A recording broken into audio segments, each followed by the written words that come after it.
Inspired by the work of Edith Cowan, we set out in 1991 to transform lives through education and research, giving our students the tools they need to take on the world. We've come a long way in our 30 years, growing into a modern, vibrant university and accomplishing some pretty incredible things. We've earned a spot in the top 100 young universities worldwide, with our teaching quality consistently ranked among the best in Australia. Our campuses have world-class facilities for teaching and research, with great places to study and relax. And the Western Australian Academy of Performing Arts at ECU is one of the most celebrated performing arts academies in the world. We pride ourselves on our forward thinking, delivering up-to-date theory and skills to tackle the problems of tomorrow. And with the announcement of the new ECU City Campus, our future looks brighter than ever.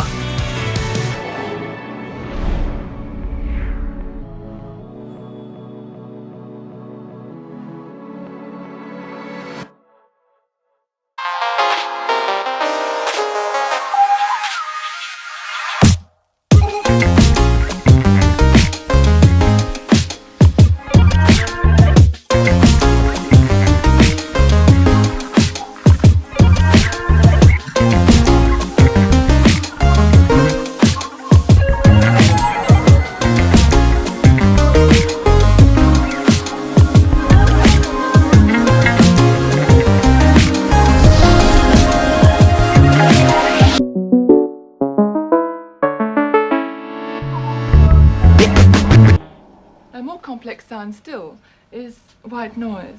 Good evening. I'm delighted to be joined here by Jane Hammond, documentary filmmaker, and my name is Cathy Henkel. I'm also a documentary filmmaker and the director of the WA Screen Academy at Edith Cowan University, but have a 30-year history in making documentaries. So I'm particularly delighted to be talking to you today, Jane. I have to admit that my favourite people in the world are activist documentary filmmakers. Well, activists generally. I think people who take action to try and rectify some of the problems in the world are people I truly admire. And obviously making documentaries is one form of action. So I do truly admire what you're doing, and I'm delighted to see you in this field, particularly with films about the forest, but we'll get to that. So Jane, I thought we might just start with talking about your backstory a little bit. Can you tell us how you got into making documentaries? I know you had a background in journalism, so how you went from journalism to deciding to make documentaries and why? Right, okay. Yeah, I started really as an activist. I came to journalism as an activist. I was studying teaching. I'd done a degree and I'd done a dip ed, and I was standing at Roxby Downs, and I noticed the way the media handled the activists, and I thought, well, the only thing for it is for me to become a journalist, and so I did.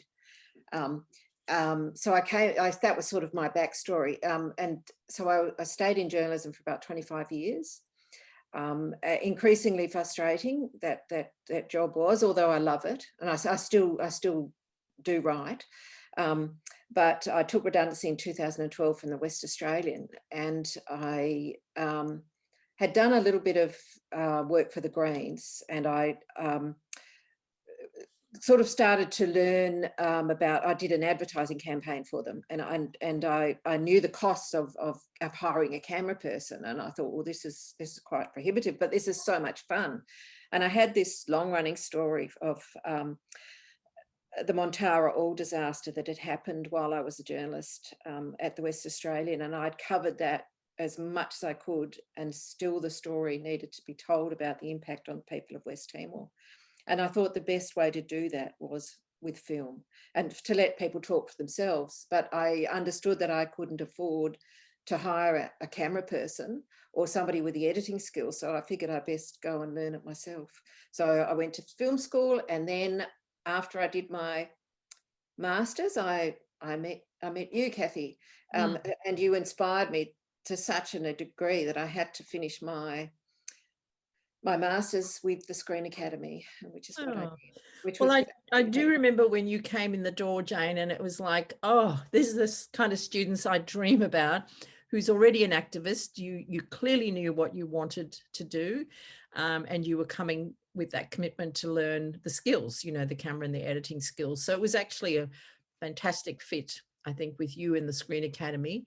And while you're with us, you made a film, I think it's probably your first completed a longer form documentary, which was A Fractured State about coal seam gas. So what was your learning in that? How did that sort of get you going? Yeah, I did that one in my final year, and I just started again with Lock the Gate. I'd done a year with them earlier as a national media coordinator, and I came on board to do the West Australian campaign at about that same time as I was trying to finish this degree. And I figured I couldn't do both. And you very graciously said, well, you're making a film, hand that in. And so off I went. And I've got to say that you taught me so much when I gave you my rough cut and you shredded it, and I went home in tears and spent the next, full on week revisiting that edit and making it a much better film and chucking out the bits that I'd left in for reasons that were nothing to do with the narrative. So I learned so much from that experience. Well, it's been really wonderful to watch your career moving through to Cry of the Forests, where you're clearly shifting from a journalist to a storyteller. And I think, I'm sorry if I was tough on you, but I think what we were talking about and the essence of that feedback was about telling a story with real life characters and with real life happenings. And, you know, that these kind of works are going to resonate the most with an audience when you do tell a story rather than talking at people. And so I think that was quite a big shift for you. And it certainly landed when you made A Crude Injustice, which truly tells a very heart-wrenching story and a beautiful story. So can you just briefly talk about the scope of that work, but also that you've got some really recent news about what's happening with the claim and with the injustice, I suppose, which is at the heart of that film. Yeah, Crude Injustice tells the story of the people of West Timor and the impact of the Montara oil disaster from their point of view, because that's a story that just wasn't being heard in Australia. Yeah, it went all around the world. It did quite well, not so much locally. I guess at that stage I didn't really know how to promote the film very well, but it's I learned so much on that filmmaking journey as well, because I from my original piece that was essentially 12 stories knitted together, after you suggested that I try and seek some funding to get it re-edited. And that's exactly what I did. And I got some Screen West funding, and I sat next to Nick Dunlop, the most wonderful editor who unfortunately I couldn't get for this latest film because you had him. And I just learned so much from him, and in terms of stitching a story together and developing the narration as you go. So that stood me really in strong stead for the next film that I did sort of more on my own. But before we get to the recent news, I'll just jump in and say Nick Dunlop worked with myself and my daughter Sam Lara on our documentary of last year called Laura's Choice. It was a big project, so it did take him up for a lot of time. But I'd like to talk about the role of the editor and what we do as directors and producers, because it's in documentary, it's such a crucial role, as I no doubt you've learnt. And just have a bit of a chat about the importance of the editor. But tell us the latest on what's happened with the with this situation with your film. Yeah, well, the following the film, it sort of ends with the class action being launched, which is by 15,000 West Timorese seaweed farmers. They launched a class action against the Australian government to in the Australian courts against PTTEP, the polluter. And they won that earlier this year. So that was an incredible win, because this has been going on since 2009. So for 12 years, people have been living in abject poverty. And the worst thing for me was the kids. The kids have missed out on schooling for a whole generation. That's 12 years of school, because it costs money to send your kid to school in West Timor. And this was these farmers, these seaweed farmers, had developed to a point where they were sending their kids to university because of the seaweed industry. And then it just, when the pollution came in from the oil and the dispersants, those seaweed farms just died on the strings that were holding them up. And they just have never really recovered. So finally they got some compensation, and it's too late for that generation of kids, which is the real tragedy in all this. But hopefully it's not too late for when this happens again, that the companies will be forced to pay earlier. They'll react better. The Australian government will act with more humanity. And just last week, I think, late last week, we heard that that the West Timorese people have taken the Australian government to the United Nations Human Rights Council, and the Australian government's been forced to justify some of its actions, and that's the start of another round of actions, this time against the Australian government, so that it cannot get away with allowing pollution from our waters to travel across borders and then to be forgotten. So yeah, it's a great story. It's a great outcome, I think. Yeah, it absolutely is. And are those seaweed farmers, in the meantime, with this 12-year gap, have they been able to transition to other industries? Because obviously the pollution wrecked their primary industry. Have you seen that happening? Well, when I was there, they were I called it a land of sticks and plastic bags. There's nothing there in the dry season. Like, you can't even grow corn. They call it, across that whole island from East Timor and West Timor, they call it the hunger season, when the rains don't come and everything's dry. So they're living on a few dollars a week, cutting cane palms. Families eat cane sugar syrup, from these great big palms, just a sort of a liquid sugar, basically. But there's no alternative industry that would be viable. Not really, no. So will the compensation, do you think it help them? Is it going to be enough? It's probably not going to be enough, but I mean, it's about $30,000 each. So how that gets distributed, I don't know.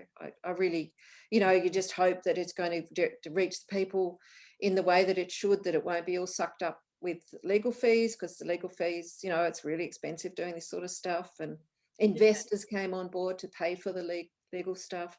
So yeah, but people's lives are going to be better off than they have been, but this should have happened 12 years ago. So how do you think the film that you made, what sort of influence do you think it had on this outcome? I mean, in all honesty, do you think it had a big impact?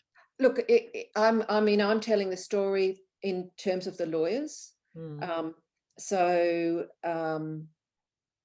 were on their course when I was filming. I was meeting with the lawyers. I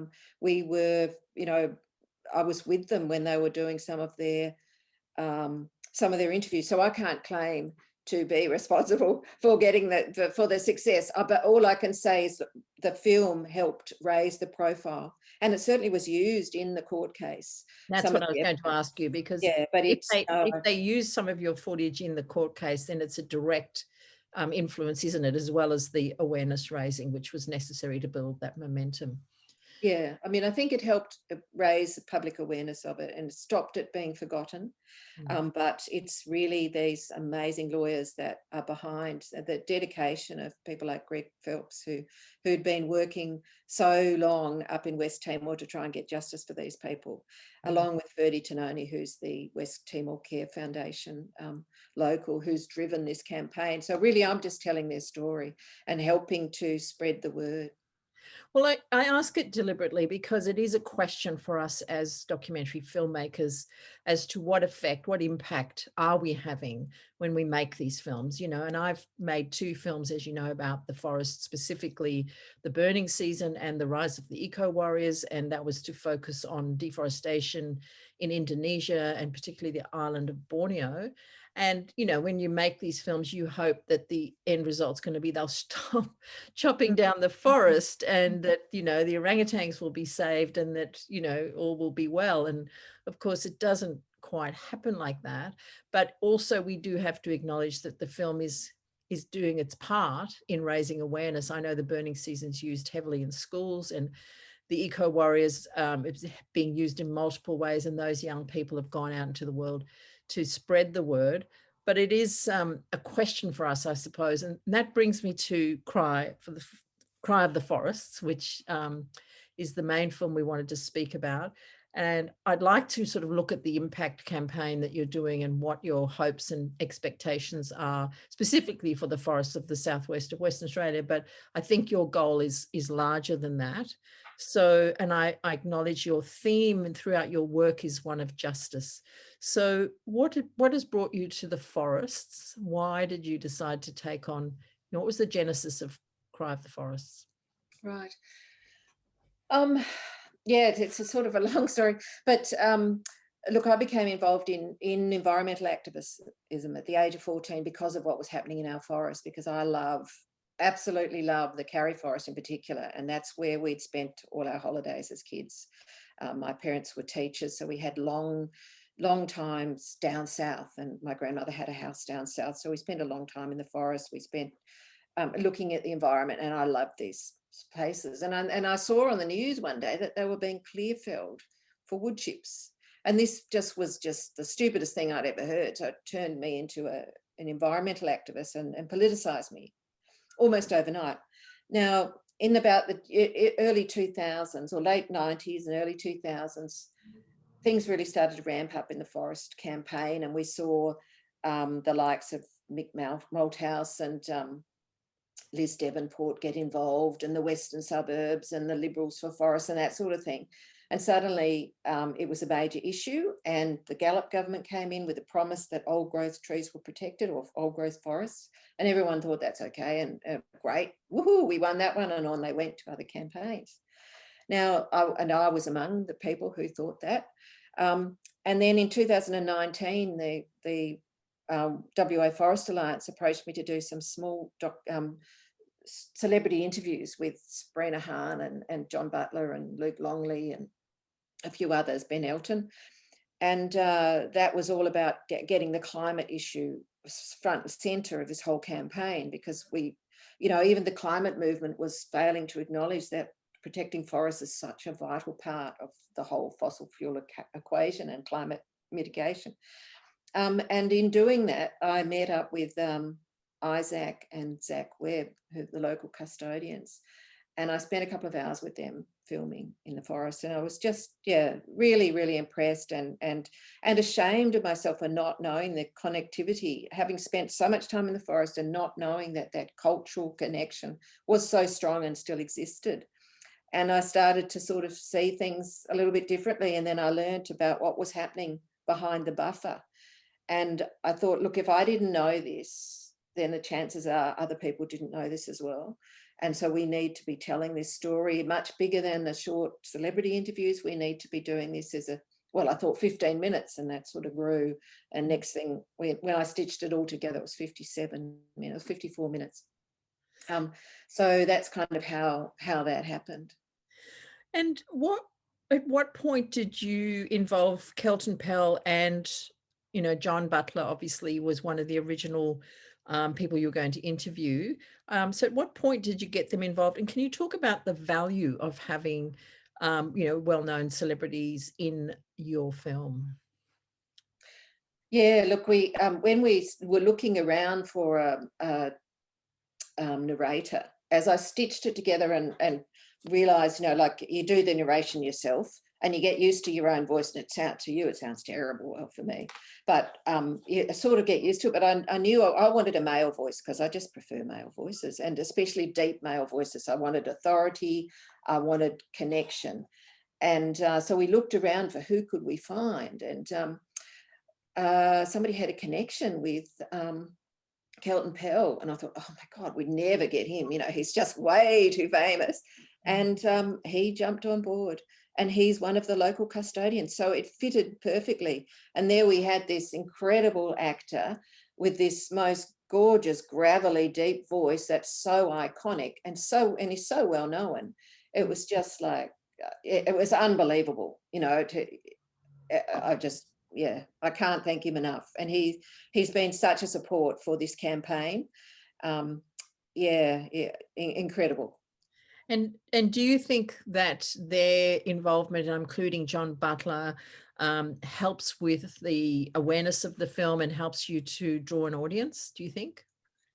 Yeah, to an extent, definitely. I think definitely coming up with a good narrator, that it has a legitimate narrator, not, you know, like with my last film, Credit and Justice. Originally I was going to get one of my mates who sounded great. He had an ABC voice, and I spoke to another couple of filmmakers, and they said, you know, go and get who else can you get? And we ended up with Miles Pollard for that one, and that was fantastic. And I saw the difference that a well-known narrator can make to lifting the credibility of your film. So I sort of became aware of that. But in the end, John Butler didn't, I couldn't get the second interview. The timing was all you know, for various reasons. But we had Ben Elton, who did who makes a brief appearance, but mostly it's very much the locals down there. I know, and they're a wonderful crew of people, and I completely agree that, you know, the authenticity of the story and then who does the narration can sometimes be at odds. But just on that, I had the experience with the burning season where we were told we needed a narrator, and I personally, like you, prefer not to. I, you know, like the story to evolve, but the ABC insisted, and I was lucky enough to get Hugh Jackman. So obviously he's got a bit of, you know, clout and profile, but it helped us with the international distribution of the film enormously to have a narrator with that kind of reach. And Hughes genuinely cares about the forest and genuinely cared about the story, so that was great. And prior to that, I'd had a wonderful narrator in Rachel Griffith, who was hilarious, narrating a film about uranium mining. So, you know, it's been a lovely experience to work with those caliber of actors, and for you to get Kelton Powell's just brilliant for this story and for West Australia. So, you know, well done and great thinking, and to have pulled it off is brilliant. Can you also talk about the importance of your partners in the film? So you've got, obviously the WA Forest Alliance is a major partner, but you've also got Fremantle Freelance as a partner. So can you talk about that? Oh, well, that's me. Is that your company? Yeah, that's my company. So that's okay. Production. Yeah, so that's it, really. It's just me. So what's the importance of having WA Forest Alliance as a partner? Yeah, so they were the impact partners, and they were they supported me all the way along. Initially, when you know, like, there's no money in the pot. And initially, every cent of this was crowdfunded. So they paid for the initial filming, and, you know, the first couple of months. And after that, I got Documentary Australia Foundation fiscal support, which enabled me to do a really major campaign fundraiser. And we raised the rest of the money that way. But Forest Alliance were there, not only in Jess Beckerling with her expertise and her brilliance on screen. She's just a wonderful, warm character. But, you know, when I needed something, like I need to find out who are the plantation owners that I need to talk to, the plantation forestry people who are, you know, whatever, where should I go, looking for connections all the time, and also in the development of the maps. Like, I needed some maps, and bang, here we've got the maps. So they were there behind the making of the film whenever I needed something. Yeah, basically I could just ask them for help, and you know, they would deliver that. So yeah, it was fun. And then for distributing the film, you know, it's just been so necessary to have a partner, because I mean, I've spent the last 6 months doing this, just promoting it, and I didn't really sort of anticipate that. But they've been there with stalls. We do Q&As at every film screening. We've done like I think 40 screenings, and so they've been there. We've got a new postcard. We give these postcards out, which is part of the Impact campaign. This one's to the Environment Minister, but the one before that was to the Premier before the election. So we've sort of, they've been there to help all the way along in that sense. Yeah. All right, well, let's dig into the Impact campaign, because obviously that's one of the major reasons why we make these kind of films, and why you made Cry of the Forest, is to get people to do something, protect those forests and get the word out. So you've got an Impact campaign that I understand is made up of 4 main actions. Can you outline what they are and how you hope to go about achieving them? Yep. Let me just get the brochure. Sorry. Okay. I should have had that. Good that they're there in a box in your office. And you've just seen my pajama pants. That's the era we live in. It's expected. Yes, absolutely. So this is the new one, and we've got the new leaflet as well, which looks very like the old one, but they're on the back of it. Everyone gets one of these when they go to the screening. There's 6 sections. The one I saw was 4. So you've so we've updated it. Right. So we've got a few like fill in the postcard is the first one, and that one's going to the minister saying we need an end to logging. Yeah. And then we've got an online letter, which is now to the minister, before to the premier. Now, earlier this year we handed 10,000 of these to the premier, and more than 30,000 signatures on the online petition. So we've also got stuff about phone or visit your MP, join the team, that sort of thing, and fill in the survey about the film, because the Documentary Australia Foundation is really keen to develop their filmmakers to have analytics behind them. Yeah. So I'm learning all that. So getting surveys done everywhere. So just to explain that to our audience, whoever they may be, Documentary Australia Foundation is a national organisation that supports documentary filmmakers and connects them up with donors and sponsors, philanthropists, but also will approve projects like Cry of the Forest for running campaigns, and particularly your crowdfunding campaign, which has been running very successfully on that platform.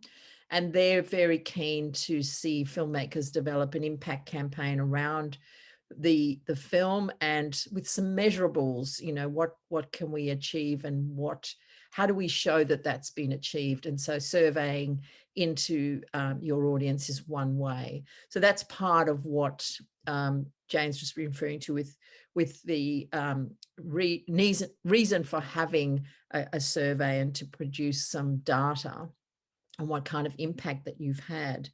So how do you think first of all, how has the minister been responding to your 30,000 postcards? Well, we didn't get much before the election, because this was an election fought on COVID, and all that the Labor government needed to do was to get the Conservative vote. It didn't need the Progressive vote. It had it well stitched up, so it wasn't doing anything environmentally. But post the election, we've got a completely different matter. We've got a new Environment Minister who's looking fantastic in her approach to things. She's started a survey of her own, looking at asking people whether we should continue native forest logging. So that's just like a huge leap. And this is in the lead up to the development of the new forest management plan, which comes into effect 2023. So we're running out of the old one. They last 10 years, and we're phasing into the new one. So what this campaign is trying to say is, let's not have this about logging. Let's have this about conservation. Let's change it from what are we going to log and when, to what are we going to protect and when and how. And so great. It's starting. It's actually working. This campaign is actually working. Well done. And have you had discussions about a parliamentary screening? And I only raise that because I've done them with both the Burning Season and the Eco Warriors, and it was useful in that gets the parliamentarians and the people who are voting for policy changes to emotionally connect with the issues, and your film has a very strong emotional hook and connection. Is that something you've raised with the minister or considering? Look, I haven't personally, but it has been raised, and I mean, I have a little bit experience with this, with accrued injustice. We tried to show it in Parliament. It was shown in federal Parliament in their offices, and we got only Greens along. And we had another fracking film that we showed in Parliament, but it wasn't my film, but I had to cut it back from 40 minutes to the accepted 30 minutes. And I was told this time, oh, if you cut back Cry of the Forest to 30 minutes, we'll screen it. Or, you know, and I said, no, not doing that. Absolutely not doing that. So, so what we've been doing is giving individual politicians, you know, screening links, but we will try again and try and get that. I was just thinking that a couple of days ago, actually, it is the way to go. But whether we get the bums on seats in Parliament is another thing. Yeah. Try. It's worth a try. And I think your strategy also of making sure that, you know, these individual decision makers have seen the film and aware of it. So what about your distribution plan? So you've had some wonderful success with festivals, and obviously that's always really nice, and nice to put lots of laurel leaves and so forth. But how is the distribution plan going beyond, you know, your festival release? What are your thoughts there? Yeah, well, initially we just did it all ourselves, but that was like, that was such an effort, and it was risky too, you know, stumping up the money each time to hire the cinemas. So in February I went to FanForce, and they are now the distributors. So I'm looking now to push it much more into the East Coast, and we're doing a screening for organisations on August the 12th to try and get that. You know, to show them the film and to show them how this might work in their campaigns. And then it's in the next week or two, it'll be released for schools. So we've done a schools package, and they're really keen on it. They think that this will really work. I've had teachers help in that, in assessing it and suggesting things. And I put on the website a whole lot of stuff. Yeah, it's a hot item on the curriculum, and I had an enormous uptake of the Burning Season in schools, but that was 2008, and it's focused on Indonesia, and it's about carbon trading, and yet it still had a huge uptake because it really sat within the curriculum, particularly around the issue of how deforestation contributes to climate change. But I think your film, with the length and the fact that it's Australian, and that it's current, I thought it would be a perfect film to go into all the geography departments and, you know, human science and environment. There's lots of subject areas that it crosses over. Have you talked to ATOM, the Australian Teachers of Media, about getting a study guide? Yeah, we've done that. That's what's coming out. They're putting it on their educational platform, and we've just, like last week, I think I did the final edit for that. So that's all ready to go. Yesterday I sent them another screener, so because they were calling out for one. Right. So that's really exciting, that it's going down that way. I mean, it's been really adopted by some of the private schools here. You know, St Hilda's have been really enthusiastic about it, and we're doing a big all of school screening at the end of August, and Hale School as well have come on board and shown it to their students. I showed it to the whole of Margaret River Regional High School, years 8 to 10, at the end of last year as well, and which was amazing, you know. And it's funny because all the naughty kids, you know, who'd been fidgeting and got put out to one side, were all told at the end, okay, you guys, you come on, clean up the chairs. And as soon as they'd finished doing their job, they all rushed over and they're getting stickers and talking to us about the film. And I thought that's just such a great thing. Even the naughty kids loved it, you know. Yeah, no, it's great. It's wonderful when you can start to speak to that generation, because it's such an important generation. So, look, I'd like to sort of get close to wrapping, to talk a little bit about your funding. So because people who maybe watching this, I always ask, where did you get the money to make it? And we know documentaries cost a lot of money. So what you've referenced the fact that you got it all from crowdfunding. So can you talk a bit to the budget and how much you've raised and how you've managed to keep it all happening? Yeah, it's so we raised through a Raisley fundraiser, we raised nearly 15,000. And then through the Documentary Australia Foundation, we've raised another 81.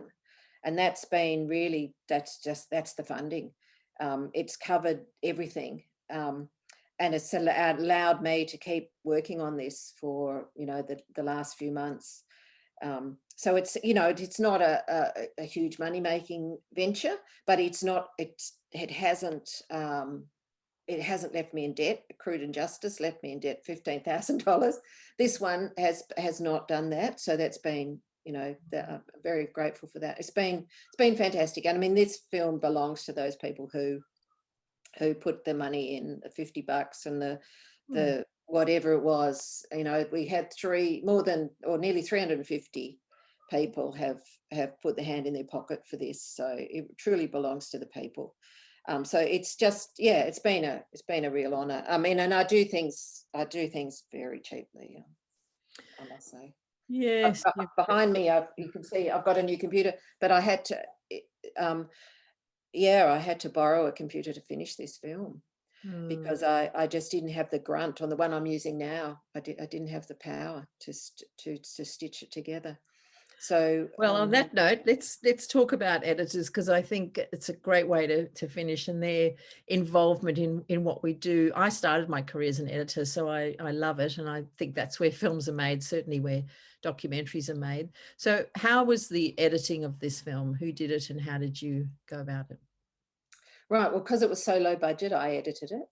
And wrote it, and then put it all together, and then I brought in a polish editor to fix up my audio, to smooth out my transitions, and to just give it the once over in Ben Hammersley, a wonderful young editor who is just the easiest person on the planet to work with. And he came to my house, because this is my son's old bedroom, he's moved out. So yeah, we just sat in here and spent many hours finalizing it and fixing it all up. And he came along with 2 huge speakers to get that to really lift the sound quality, because I mean, well, it's an absolute joy to watch your career and your work. As I said right at the beginning, it's the sort of stuff I admire most. And when I saw this film coming out, I think, I was one of the first people to rush not only to the crowdfunding, but to the screening, because I love it. It's everything that I admire, and you did a beautiful job. So just remind us what your roles are. You producer, writer, editor, director. What roles did you end up playing on this? All of those things, and shooter. I had the help of a fabulous drone cinematographer in Phil Jenkins, who did beautiful work, who's also was a second camera. And I had the help of a couple of activists with GoPros in the forest, catching the real dramatic falling of the trees, and daily just shadowing the loggers. So and then we had a team behind us. I've had the assistance of the most brilliant graphic artist in Donna Chapman, who has just helped me so much in promoting, doing these sorts of designs that just lift the story, and for all our social media assets. And then we had, I had a lawyer, and I had a botanical expert, and and a map maker, and a whole team of just wonderful people helping out, and using their expertise and giving of them freely and cheaply, or whatever. Yeah. Well, it's amazing tribute to your multi-skilled abilities, that you can do all of those tasks and do them so well. And did you do the sound as well? Yes, well, it's just, mostly on set, it's just me, and some, I've got people maybe helping drive and stuff. And then I've got the the other drone guy, but the drone pilot. But yes, I did fall down in some of the sound editing, but Ben really, you know, has worked really hard to fix some of that up.